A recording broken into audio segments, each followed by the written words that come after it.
말씀 보도록 하겠습니다. 요한복음 8장 3절에서 12절 말씀입니다. 신약 페이지 157페이지입니다. 요한복음 8장 3절에서 12절 말씀입니다.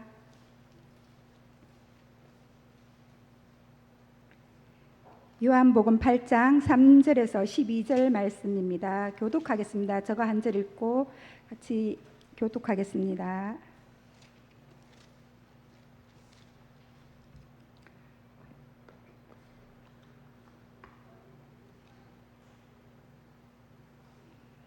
요한복음 8장 3절에서 12절 말씀입니다. 다 찾으신 줄 알고 교독하겠습니다. 서기관들과 바리새인들이 음행 중에 잡힌 여자를 끌고 와서 가운데 세우고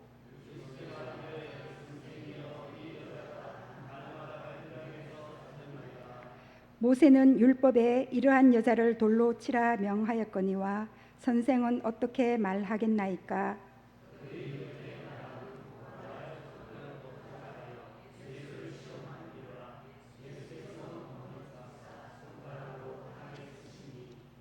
그들이 묻기를 마지 아니하는지라. 이에 일어나 이르시되 너희 중에 죄 없는 자가 먼저 돌로 치라 하시고 그들이 이 말씀을 듣고 양심의 가책을 느껴 어른으로 시작하여 젊은이까지 하나씩 나가고 오직 예수와 그 가운데 섰는 여자만 남았더라.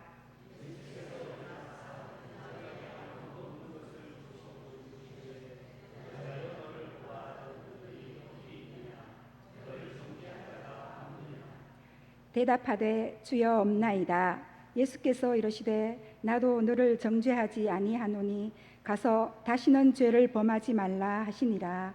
같이 읽겠습니다. 예수께서 또 말씀하여 이르시되 나는 세상의 빛이니 나를 따르는 자는 어둠에 다니지 아니하고 생명의 빛을 얻으리라. 아멘. 죽은 나무와 쌍난 지팡이로 우리 하재영 목사님 나오셔서 말씀 전해 주시겠습니다. 많은 은혜 있으시길 바라겠습니다.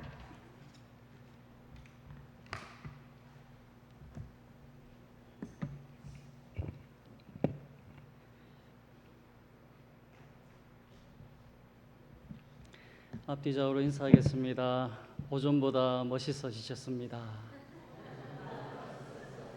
한번 하겠습니다. 오전보다 아름다워지셨습니다.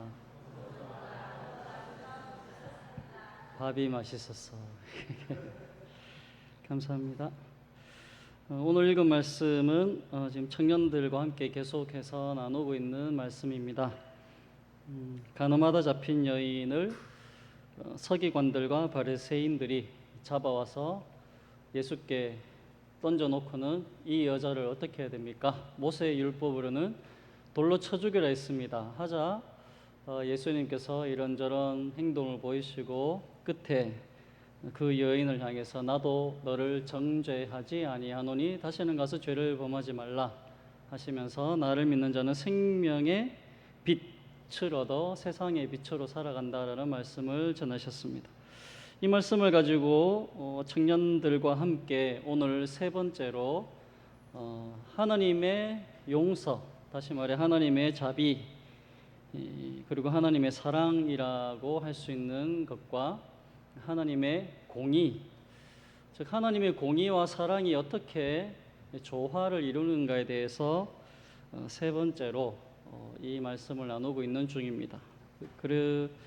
그러면서 동시에 이 구약에 있는 법궤, 구약에 법궤가 있고 그 법궤 안에는 세 가지 신비한 것들이 들어 있습니다. 구약의 법궤, 언약궤 속에는 뭐가 들어 있을까요? 1번, 율법을 기록한 돌판들 있죠. 두 번째로는 뭐가 있죠? 만나를 담은 항아리. 세 번째로는 아론의 쌍난 지팡이. 싹이 났다 하지만 원래는 um이 돋고 싹이 나고 꽃이 피고 거기에 살구 열매가 맺힌 지팡이입니다. 그 이 세 가지를 법궤 속에 넣었고, 근데 법궤 속에 넣고 나서는 위에 뚜껑을 덮어야 되잖아요, 그죠? 그 뚜껑과 그 뚜껑 위에 두 천사가 이렇게 날개를 벌려서 서로 쳐다보고 있는 그 전체를 속죄소라고 합니다. 그러니까 언약궤 위에 속죄소를 뚜껑으로 덮고 그것을 지성소 안에 넣어둡니다. 그러면은 대제사장이 1년에 한 번 그 법궤 속죄소 위에 피를 갖다 붓습니다.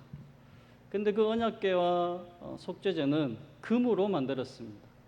금 위에 동물의 피를 붓는 것입니다. 그러니까 돌판, 십계명을 기록한 돌판과 만나와 아론의 쌍난 지팡이, 열매 맺은 지팡이 위에 피를 부어야 한다라고 말씀하시는 것과 함께 오늘 예수님께서 이 가늠한 여인을 향하여서 나도 너를 정죄하지 아니하노니 가서 다시는 죄를 짓지 말라 하는 것과 연관시켜서 청년들이 성경을 보고 있는 중입니다. 그러니까 청년들이 헷갈리기 시작했습니다. 이것도 어려운데 구약도 어렵고 해서 점점 교회를 나오기 싫어하는 예배도 드리기 싫어하고 목사님 오늘 꼭 예배 드려야 돼요 이러면서 그러는 중에 있습니다. 자, 오늘 이런 것들을 통하여서 법궤 속에 들어있었던 돌비, 만나, 지팡이는 우리 인간이 어떤 존재인가를 말씀하고 있습니다. 우리 인간은 어떤 존재인가 하면 오늘 요한복음에 나와 있는 가늠해 하다가 잡힌 여인과 같은 우리들이라는 것입니다.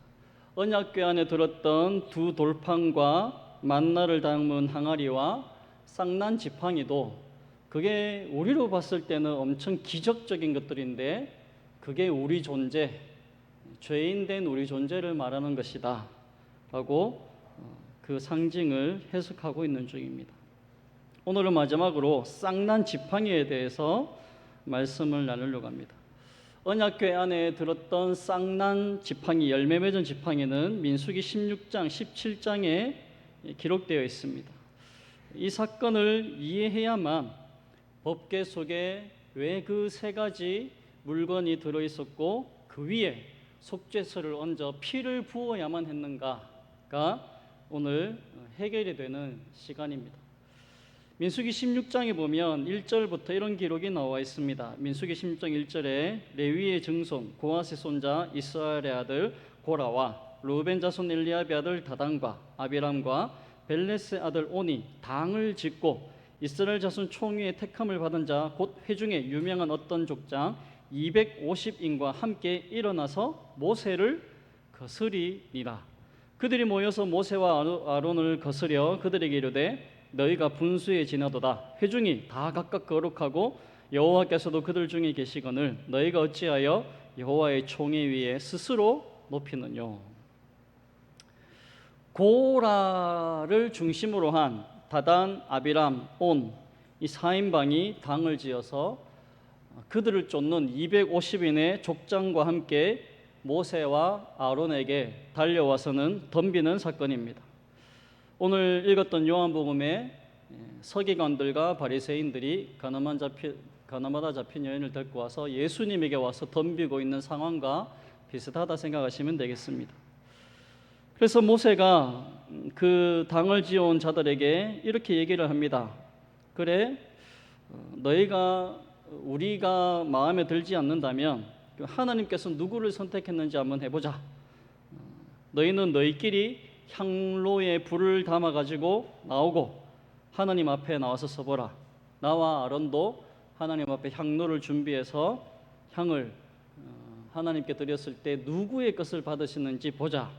모세는 하나님 앞에 엎드렸다가 지시를 받고 그대로 전합니다. 그래서 그 뒤 15절 이하에 그들이 향로를 갖고 왔다가 그 향로에 담은 불이 그 250인을 불살라버리는 하나님의 저주를 보게 됩니다. 그리고 25절 이하에는 고라와 그 250인의 족장들의 반란이 하나님의 심판 아래에서 어떻게 무너졌는가 하는 것이 나오고 그 뒤에 다단과 아비람이 남아 있습니다. 이 두 사람은 향로를 들고 올라오지 않았습니다. 우리가 뭐 모세 시키는 대로 해야 되나 이러면서 자기 집에 있었습니다. 그래서 모세와 이스라엘의 장로들이 도리어 그들에게 찾아갔다가 백성들에게 다단과 아비람이 있는 그 처소 주변에서 떠나라.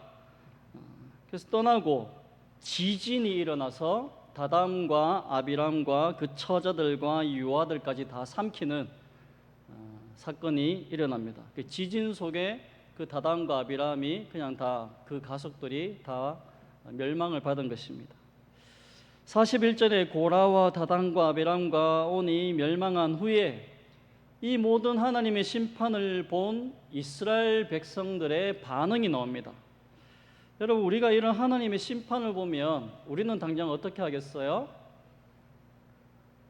주여 잘못했습니다 뭐 이렇게 나는 회개했을 것이다 하지만 이스라엘 백성들의 반응을 볼까요? 민수기 16장 41절 같이 읽겠습니다. 시작. 이튿날 이스라엘 자손의 온 회중이 모세와 아론에게 원망하여 가로되 너희가 여호와의 백성을 죽였도다 하고 회중이 모여 모세와 아론을 칠 때에 회막을 바라본즉 구름이 회막을 덮었고 여호와의 영광이 나타났더라. 아멘.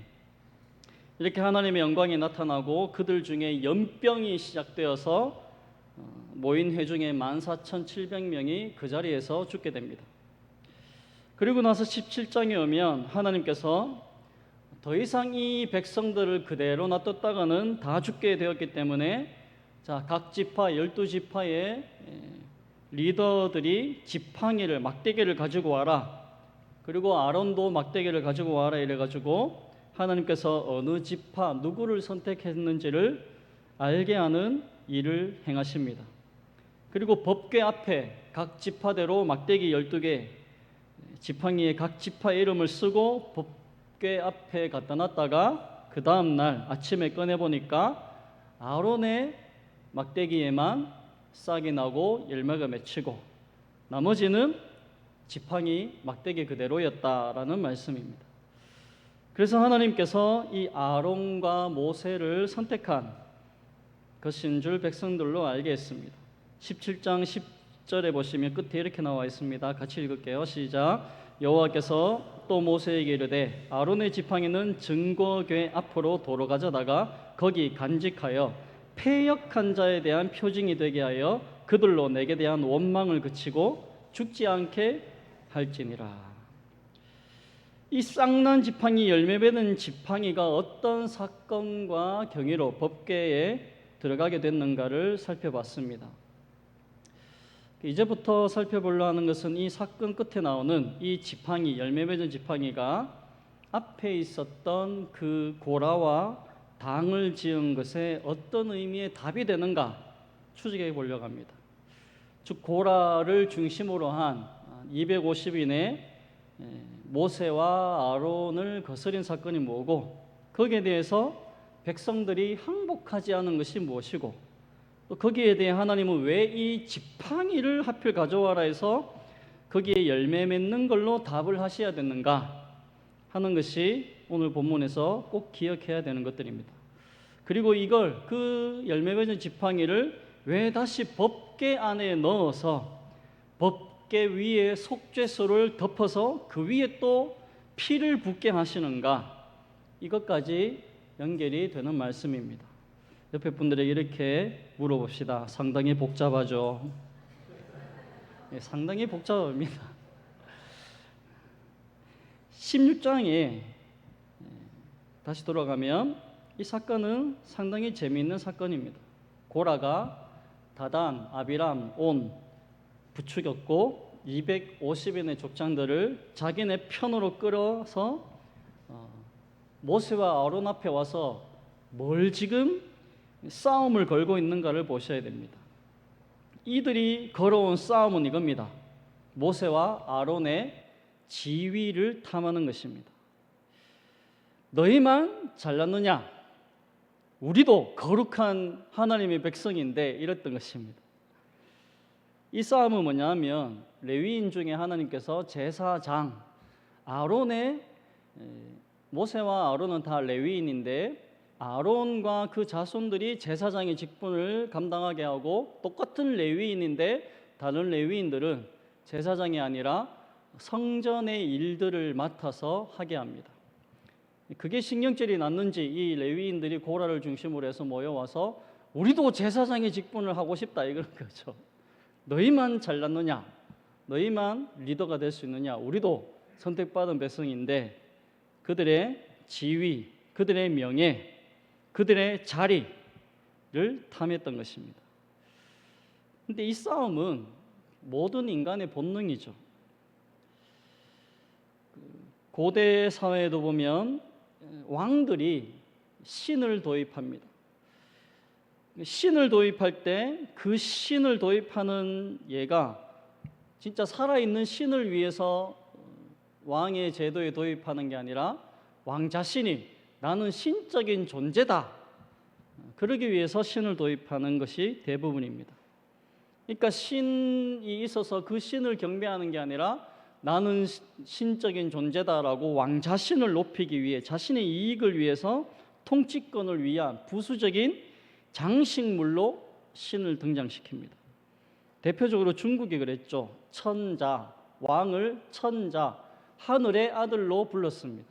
근데 하늘의 아들인데 그렇다고 해서 왕이 하늘의 아들이어서 하늘 밑에 있다는 게 아니라 왕은 하늘 같은 존재라고 자신을 높였던 것입니다. 신의 아들이니까 신만큼 높다, 인간이 아니고 나는 신이다 라는 뜻이죠. 겸양한 표현이 아니라 자신을 높이려는 오만한 표현이었죠. 로마의 황제들도 보면 나중에는 황제들이 다 신이 됩니다. 그들은 분명 황제로 출발했는데 나중에는 황제상을 만들고 그 앞에 섬겨라, 절해라. 그래서 로마에서 섬기던 여러 신들의 한 신으로 자신을 높였던 것이죠. 그래서 초대교회 때 가장 큰 싸움 중에 하나가 기독교인들이 그 황제를 신으로 섬기라에 대한 거부 때문에 초대교회 신자들은 순교할 수밖에 없었던 가장 큰 실제적인 핍박의 근거가 된 것입니다. 이렇게 고대 문명에서는 신을 들먹이는 것은 언제나 자기 자신의 명예를 높이기 위한 싸움이었습니다. 하지만 우리 기독교는 다르죠. 기독교는 하나님이 실제하십니다. 목사님 빼고 아무도 아멘 안 하시는. 우리 하나님은 실제하시는 분이십니다. 아멘이십니다. 그리고 우리는 그 하나님의 종으로, 하나님의 쫄병으로 살아갔고 무릎 꿇는 것입니다. 근데 이 부분은 그렇게 쉽지 않아서 모든 인간들이 종교를 자기 치장으로 쓰듯이 기독교인들도 종종 기독교라는 신앙을 자기를 위한 치장으로 쓰기가 일쑤입니다. 지금의 싸움, 구약에 나와 있는 고라와 그 일당들이 모세에게 걸어온 싸움도 이겁니다. 모세와 아론, 너희만, 하나님의 이름으로 너희만 너무 재고 있다. 그 명예, 그 지위, 그 자랑을 우리도 좀 나누자. 이런 거죠. 그럼 여러분, 이 싸움을 걸어왔을 때 가장 모욕을 당하는 건 누구일까요? 모세일까요? 아론일까요? 하나님이시죠. 왜냐하면 이 고라와 그 일당들은 하나님을 자기가 원하면 언제든지 달아매는 훈장처럼 취급하는 거예요. 누구든지 꿰차고 가서 자기 주머니에 넣으면 되는 물건을 다루듯이 자기가 재고 싶을 때 하나님을 이름을 언제든지 자기 가슴에 꿰차면 되는 어떤 물건처럼 여기는 것이죠. 싸움이 그렇게 시작되었고 결국 하나님께서 이 부분에 대한 정확한 훈계를 하신 것입니다. 이 싸움을 걸어온 것에서 모세와 아론은 분명하게 자세를 바르게 갔습니다. 하나님 앞에 엎드립니다. 하나님, 어떻게 해야 됩니까? 하지만 고라와 그 일파는 하나님이 계시다는 것을 상징적으로 무시하고 있는 존재들입니다. 하나님께서 각자의 신분과 지위와 할 것과 위치들을 허락하셨는데 그것을 거부한 것이죠. 난 그게 마음에 들지 않아. 나는 더 좋은 걸 해야 돼. 더 위대한 걸 해야 돼. 그거죠. 결국 향로에서 불이 나와 그들이 죽고 나머지는 지진으로 죽었습니다. 근데 잘 보면 41절에 온 이스라엘 자손들이 이 일에 하나님 앞에 항복하지 않습니다. 41절 민수기 16절 41절 이튿날 이스라엘 자손의 온 회중이 모세와 아론에게 원망을 가로되 너희가 여호와의 백성을 죽였도다 하고 회중이 모여 모세와 아론을 칠 때에 회막을 바라본즉 구름이 회막을 덮었고 여호와의 영광이 나타났더라. 여러분, 불에 타 죽는 걸 보고 지진이 일어나서 일가족을 삼키는 것을 보고도 항복하지 않는다는 게 상상이 됩니까? 근데 이스라엘 백성들이 항복을 하지 않습니다. 결국 1차로 불이 나와서 죽고 2차로 지진으로 죽고 이 몰려온 백성들은 3차로 연병이 퍼지기 시작합니다. 민수기 16장 44절에서 48절까지 보면 결국 연병에 죽은 자가 14,700명이었더라. 결국 이 연병으로 수많은 백성들이 죽고 나서 하나님께서 방지책으로 지팡이를 가지고 오라고 해서 왔는데 다음날 보니까 아론의 막대기에서 싹이 나오고 꽃이 피고 열매가 맺는 이 사건으로 일이 마무리 지어야 됐습니다.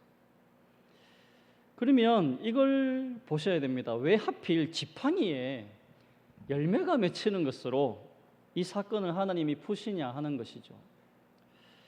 왜 지팡이에 열매가 맺게 해야 되느냐? 여러분, 지팡이는 이 당시에는 나무죠. 지팡이가 나무입니다. 그럼 여러분, 나무의 본분은 뭡니까? 나무의 본분, 그렇죠? 자기 생명을 열매로 결실하는 게 나무의 본분입니다. 근데 지팡이는요, 죽은 나무죠. 짝대기, 그렇죠? 이 죽은 나무는 남을 팹니다. 죽은 나무만이 남의 손에 들려서 상대방을 패지 살아있는 나무는 지팡이로 쓸 수가 없어요. 그래서 살아있는 나무는 그 자신이 잘리지 않는 한 죽은 나무가 아닌 한 지팡이일 수가 없고 막대기일 수가 없고 살아있는 나무는 그대로 열매를 맺는 것입니다. 이게 답입니다. 무슨 답이냐? 갈라디아서 5장에 이렇게 말씀합니다. 갈라디아서 5장 22, 23절에 보면 같이 읽겠습니다. 시작. 오직 성령의 열매는 사랑과 희락과 화평과 오래 참음과 자비와 양성과 충성과 온유와 절제니 이 같은 것을 금지할 법이 없느니라. 아멘. 성령의 열매는 어떤 사람들이 맺는 열매입니까? 성령의 사람들이 맺는 열매입니다. 성령의 열매, 사랑, 희락, 화평, 오래 참음, 자비, 양성, 충성, 온유, 절제. 이 열매의 가장 큰 특징이 뭐냐면 독립적이지 않고 관계적인 열매들입니다. 사람과 사람과의 관계 속에서 맺어나가는 열매입니다. 여러분, 그런데 얼마나 많은 사람들이 이 성령의 열매를 맺지 못하고 육체의 열매를 맺어놓고는 성령의 열매를 맺었다고 착각하는지 모릅니다. 대표적인 게 사랑과 희락. 혼자 즐거워하고 혼자 사랑하는데 그 사랑이 상대방에게 전혀 사랑도 아니고 지금 자기가 느끼고 있는 즐거움이 상대방에게 도움이 안 돼요. 오히려 상대방을 죽이는 즐거움. 사람은 자기의 기쁨을 추구하기를 좋아하지 상대방의 기쁨을 잘 추구하지 않습니다. 대표적으로 네로 황제가 그랬죠. 네로 황제가 로마를 불태우면서 얼마나 좋아했는지 모릅니다. 로마를 불태워놓고는 시상이 떠오른다 막 그러면서 자기는 즐거운데 백성들은 죽는 거죠. 대표적으로 수군수군 2명만 모이면 그 2사람을 제외한 나머지 모든 사람들을 오징어 씹듯이 휘휘낙낙거리면서 자기들은 좋은데 상대방을 죽이는, 그건 진정한 희락이 아니죠. 성령의 열매는 분명한 대인관계 속에서 맺히는 열매입니다. 상대방에게 끼치는 선한 영향입니다. 그럼 육체의 열매는 뭐냐? 갈라디아서 5장 19절에 갈라디아서 5장 19절 이렇게 말씀합니다. 같이 읽겠습니다. 육체의 일은 현저하니 곧 음행과 더러운 것과 호색과 우상 숭배와 술수와 원수를 맺는 것과 분쟁과 시기와 분냄과 당 짓는 것과 불리함과 이단과 투기와 술 취함과 방탕함과 또 그와 같은 것들이라. 전에 너희에게 경계한 것 같이 경계하노니 이런 일을 하는 자들은 하나님의 나라를 유업으로 받지 못할 것이라. 육체의 열매도 가장 주류를 이루는 것들은 대인관계입니다. 그 다음에 충실하지 못한 시간 낭비에 관한 것들입니다. 이런 열매들 더 확실히 하기 위해서 누가복음 3장에 예수님께서 말씀하시는 열매, 누가복음 3장 9절에 이렇게 말씀합니다. 이미 도끼가 나무 뿌리에 놓였으니 좋은 열매 맺지 아니하는 나무마다 찍혀 불에 던져지리라. 무리가 물어 이르되 그러면 우리가 무엇을 하리이까? 11절 읽겠습니다. 대답하여 이르되 옷 두 벌 있는 자는 옷 없는 자에게 나눠줄 것이요 먹을 것이 있는 자는 다도 그렇게 할 것이니라. 아멘. 좋은 열매를 맺는다. 그러면 우리가 어떻게 해야 됩니까? 라고 했을 때 철저하게 대인관계 속에서 선한 것들을 행하는 것이라고 예수님께서 말씀하셨습니다. 우리는 잘 새겨들어야 됩니다. 성경이 나무에 대해서 좋은 열매와 나쁜 열매를 얘기하는 것은 그 나무가 살아서 열매를 맺느냐, 아니면 메말라 죽은 막대기가 되어서 누군가를 패고 돌아다니느냐의 싸움을 얘기하는 것입니다. 살아있는 나무로 생명을 받으니까 그 생명이 자연스럽게 열매를 맺기를 거부하고 오히려 스스로 죽은 나무가 되어서 누군가의 손에 붙잡힌 막대기로 남을 패고 남을 쑤시고 돌아다니는 역할을 하는 죽은 지팡이가 되어 있지 않느냐라고 지적을 하는 것입니다. 이게 나쁜 열매, 육체의 열매라고 성경에서 말씀합니다. 성경이 지적하는 것은 나무 자체로 나무가 당연히 맺어야 될 꽃과 열매를 맺지 않고 오히려 죽어 쓸데없는 죄인의 손에 잡혀 주변인들을 패고 쑤시고 돌아다니고 있다는 것이죠. 그러니까 나무가 되어서 열매는 안 맺고 칼싸움하고 서로 죽이고 있는 것입니다. 옆에 분들에게 한번 물어볼까요? 열매를 맺고 있습니까? 칼싸움하고 있습니까? 이럴 땐 째려보셔야 됩니다. 신앙생활하면서 얼마나 많은 성도님들이 이 부분에서 혼동하고 있는지 모릅니다. 사랑을 하고 있다고 생각하고 누구보다 충성을 하고 있다고 생각하는데도 자신이 남을 죽이고 있는가, 살리고 있는가를 판단 못합니다.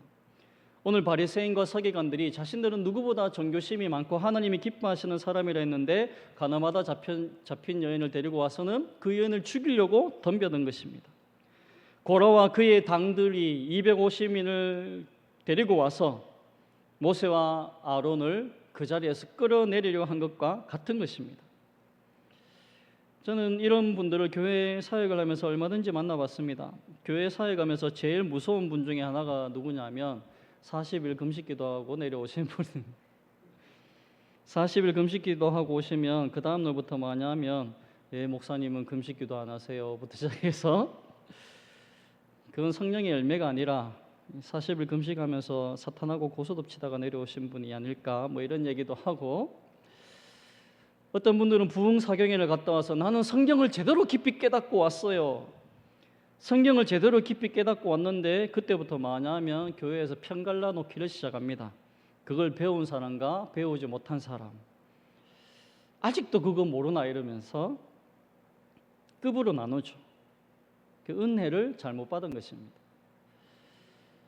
하나님을 더욱 사랑한다, 성경을 더 깊이 깨달았다 하는 것은 상대방 한 사람을 더 용납하고 용서하고 섬기는 데까지 가는 것입니다. 성령의 열매는 온유와 절제까지 있습니다. 우리는 그렇게 상대방을 살리지를 못합니다.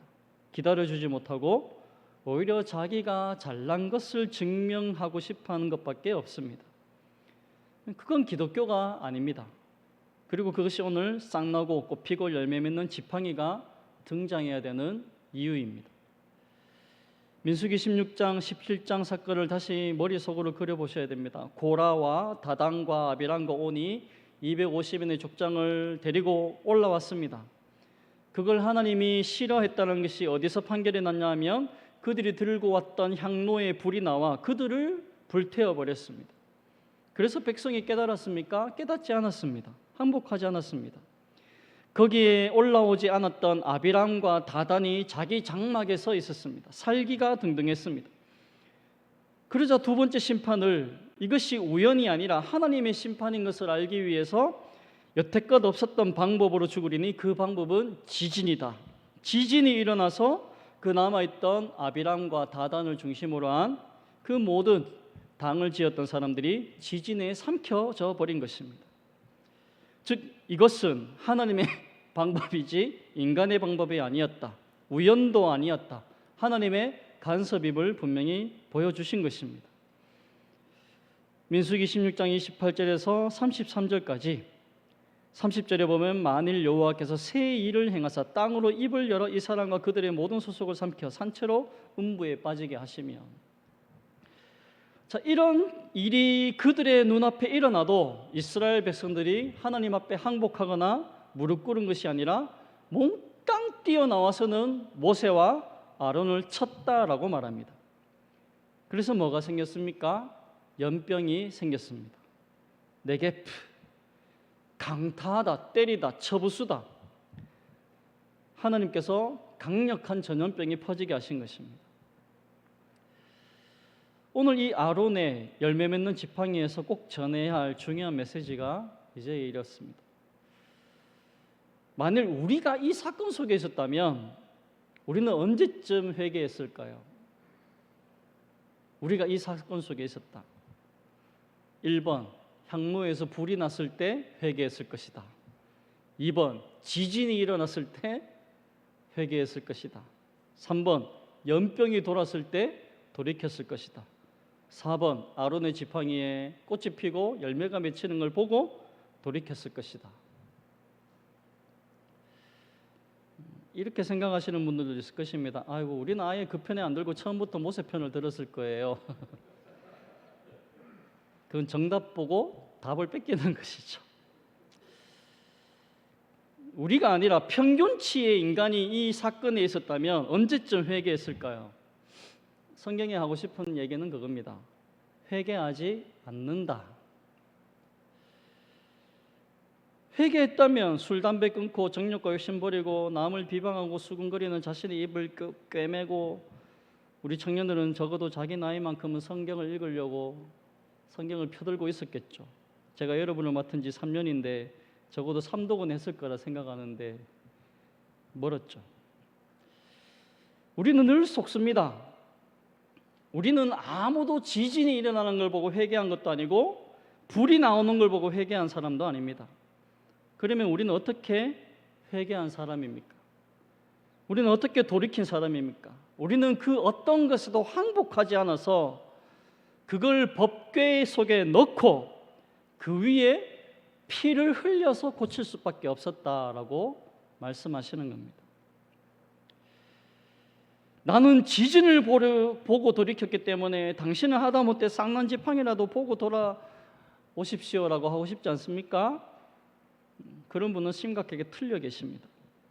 쌍나고 꽃이 피고 열매를 맺는 지팡이일지라도 그건 법궤 안에 넣어서 그 위에 피를 철철 흘려야 했다는 사실을 잊지 마셔야 됩니다.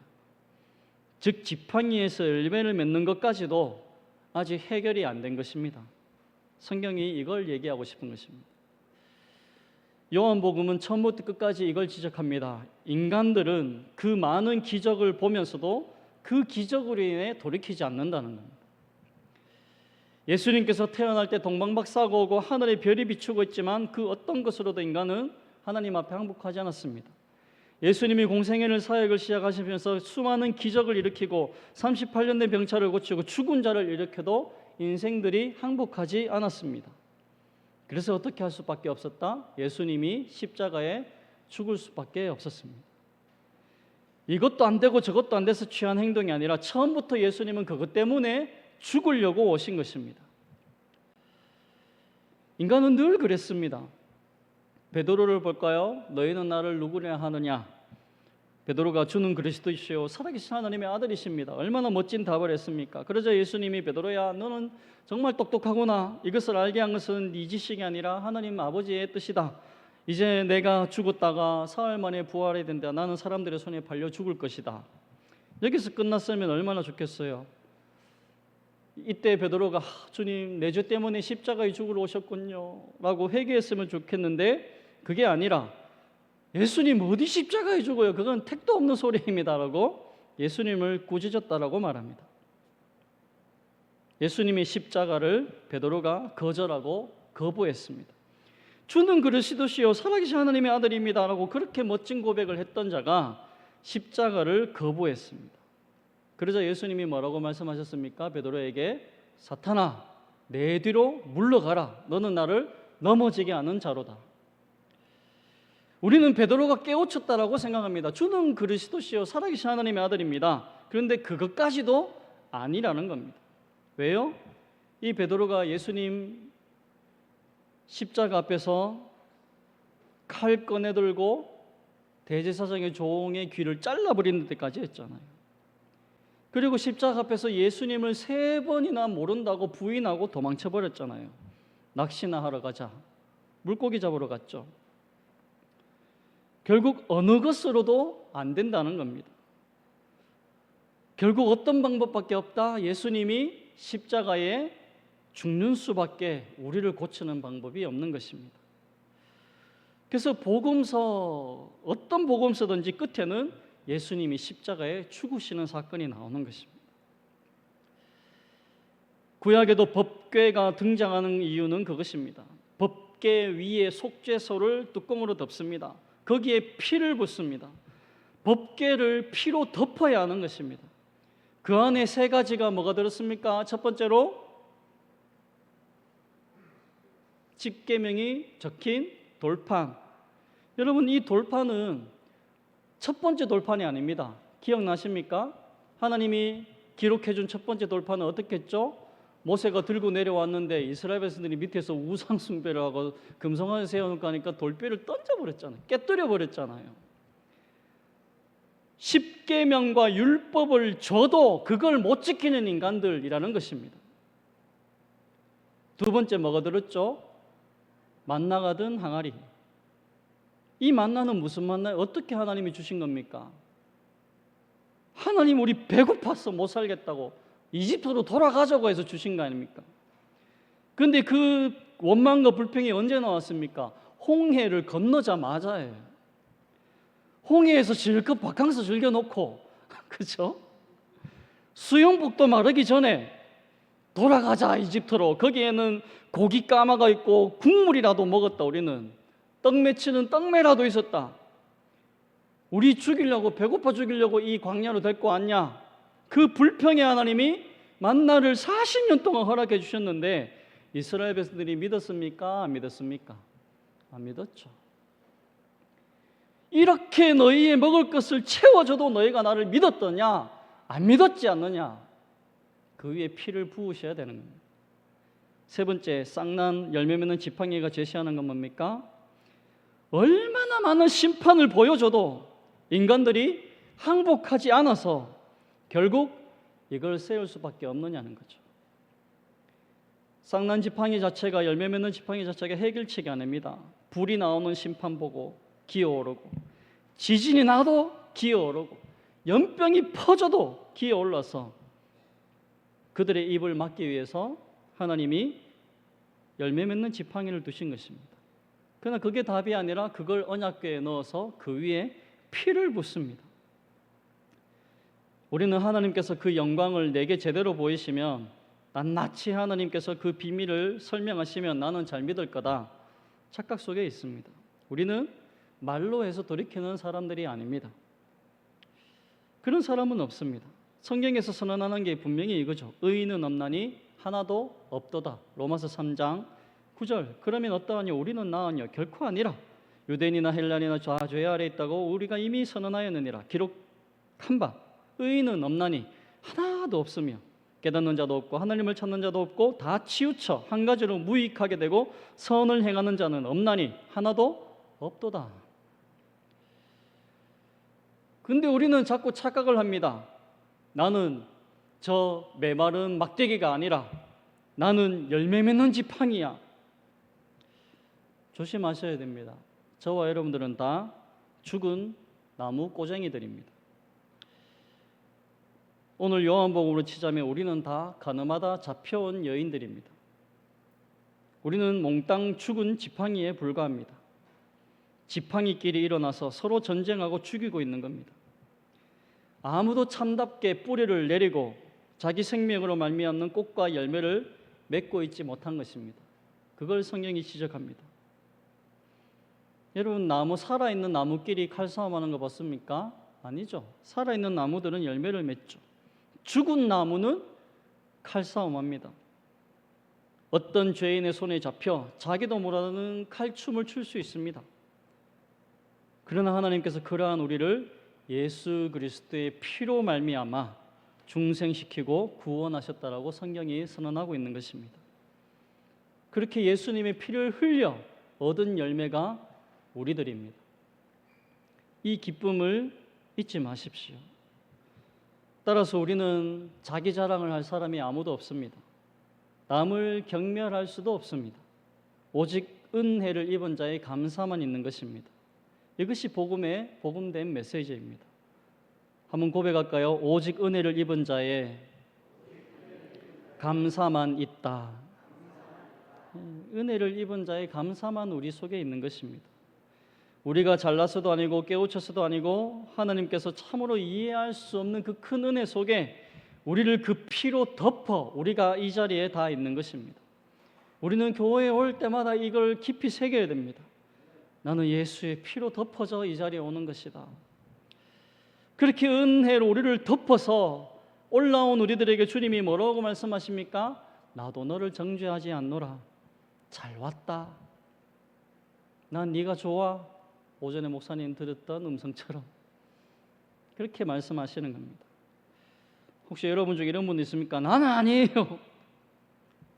아닌데 왜 여기 오셨습니까? 나는 오고 싶어서 온 게 아닙니다. 그게 맞습니다. 인간은 하고 싶지 않은 것을 할 수 있는 것만큼 괜찮은 사람이 아닙니다. 하고 싶지 않은 것을 끌어간다고 해서 하는 게 인간이 아닙니다.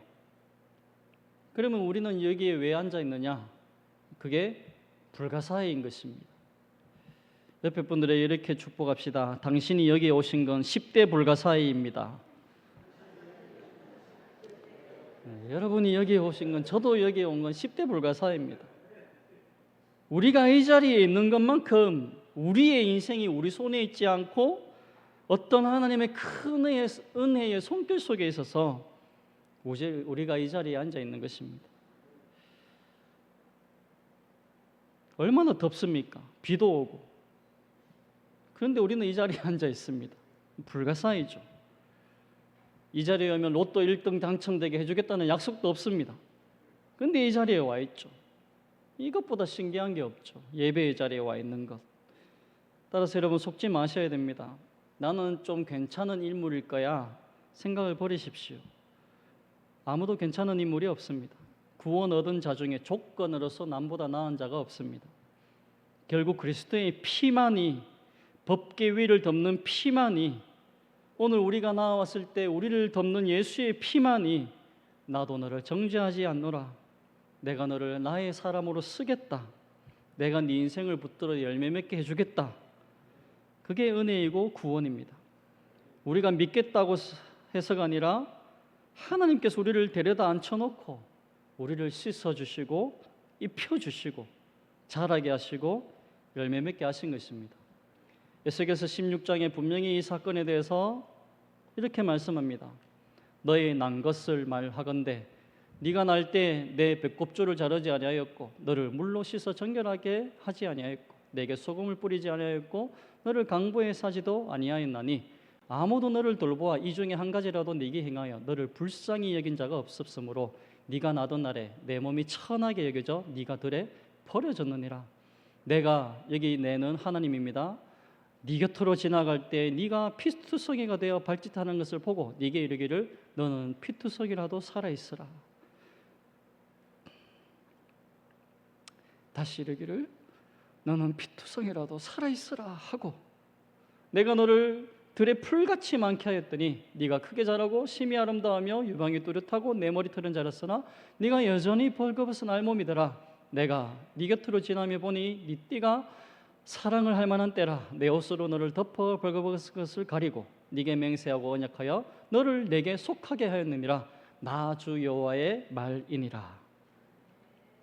이게 아니라고 우기실 분이 계십니까? 나는 아니니까 다음 주일날 교회 안 가. 지진이 일어날 것입니다. 우리는 구원을 제대로 이해해야 됩니다. 자랑하기 위해서 이해하지 마십시오.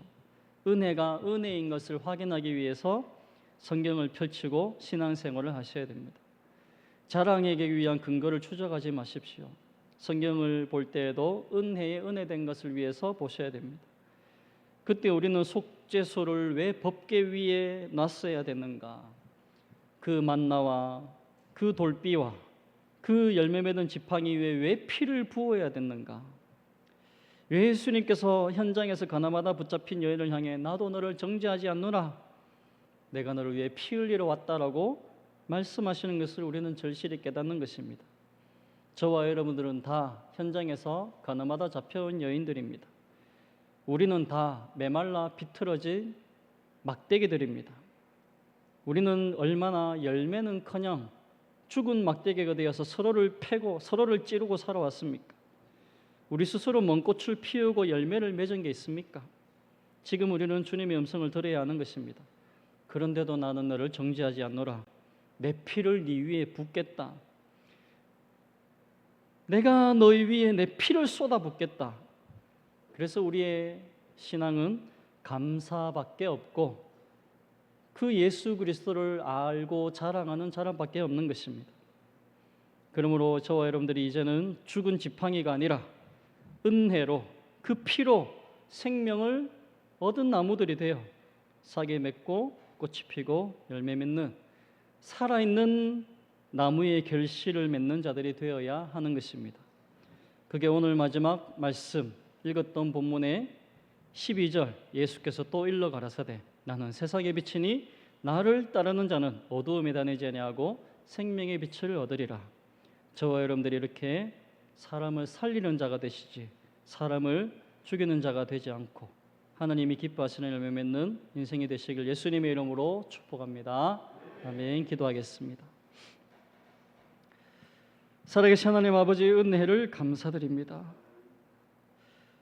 피투성이로 던져진 우리의 인생을 건져주시고 씻어주시고 살려주시고 옷 입혀주시고 먹여주시고 구원해주시고 자녀 삼아주시고 우리가 그 천국의 처소를 예비해주시고 우리가 수많은 실패와 실수로 주님 앞에 올라와도 나는 너를 정죄하지 않노라. 그 피로 우리를 덮어주시고 용서해 주신 하나님, 우리가 어떻게 자랑할 것이 있겠습니까? 예수의 피밖에 자랑할 것이 없음을 고백합니다. 우리를 사랑하심으로 우리가 이 자리에 앉아있는 것을 기억하게 하여 주옵소서. 깨닫게 하셔서 우리의 삶 속에 우리의 마음대로 우리의 원대로 되지 않는다 하더라도 온전히 항복하게 하시고 원망과 불평으로 나아가지 않게 도와주시옵소서. 우리는 이미 큰 은혜를 얻었고 앞으로도 우리가 갚을 수 없는 큰 은혜를 받을 그 모든 것들을 예배해 놓으셨는데 그 크신 은혜 아래 순종하여 하나님이 기뻐하시는 열매 맺는 우리 모두가 되게 은혜 더하여 주시옵소서. 감사드리며 예수님 이름으로 기도드립니다. 아멘.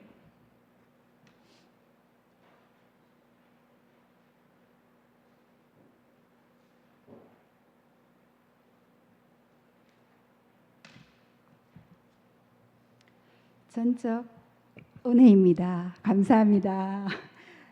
다음은 헌금 순서입니다. 준비하신 헌금 찬송가 292장 부르면서 준비하신 헌금 드리도록 하겠습니다.